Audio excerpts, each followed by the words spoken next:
You've got questions? Andrew Mason has the answers. This is Mason's Mailbag, presented by Prime Sport. Here in the control room at the stadium for another Mailbag, I'm Andrew Mason. Thanks for joining me for the pre-combine edition. We'll be off to Indianapolis next week for the annual scouting combine. And the first question actually deals with the combine. It's from Scott Curtis. Which quarterback has the most to gain at next week's combine? Well, I'm going to actually give you two quarterbacks that I think could gain a lot. And I think that's because they're going to do well in the interview process when they get the whiteboard and show teams what they can do in terms of diagramming plays and all that. Baker Mayfield and Kyle Lauletta, they both did well at the Senior Bowl last month. Mayfield in particular at the practices. Kyle Lauletta stood out more in the game. He played for the South team, Mayfield for the North team. You know, they both have a very strong football acumen, high football IQ. I think they're the kinds of quarterbacks that when they get into those rooms and can show teams what they know about an offense, how to diagram a play, how the parts fit, how the players fit, that they're going to do very well. Josh Rosen of UCLA, I think he also has a lot to gain from those interviews because there have been some questions about him in terms of his demeanor, how he runs a team, etc. I think he can answer a lot of those questions. The workouts, yeah, they'll matter, but at the same time, I think for the quarterbacks, the interview process and the medical process, those are going to be the most important. So I look at those three quarterbacks in particular that can show the most next week in Indianapolis.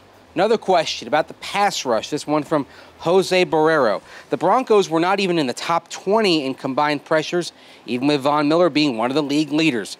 Can bounce-back seasons of Shane Ray and DeMarcus Walker be enough to turn up the heat, or does the team lack pass rushers? Well, certainly you named it with Shane Ray right there. He was never healthy, even though he came back, played about half the season. He was never himself, never got his strength back, in large part because once he had that injury on the first day of training camp, he wasn't able to continue working out, doing upper body work, so he lost weight, and so when he played, he wasn't as strong as he would have liked to have been. So certainly this offseason is going to be critical for him getting that upper body strength back, being stouter in pass rush, stouter at the point of attack.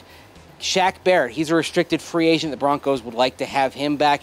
A good season from him would also help. But you mentioned DeMarcus Walker, of course, was outside linebacker throughout the season, can rotate inside. I think finding a home for him is going to be crucial, especially if that home is as a defensive end, particularly a defensive end who's in that two defensive lineman package that rushes the passer. That may well be the best spot for him. The Broncos need a bit more consistent pass rush from those defensive linemen when they go into that 2D lineman sub-package. And that's where I think more pressure can come from, can supplement what they get off the edges. And yes, don't be surprised to see the Broncos supplement that with a draft pick or a free agent pickup or both. But certainly, I think many of the answers are within, and Shane Ray getting back up to strength is a big part of that.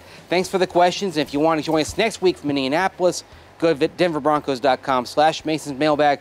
Find me on Twitter. I'm at Mace Denver. And also listen to me every weekday from 10 a.m. now to 1 p.m.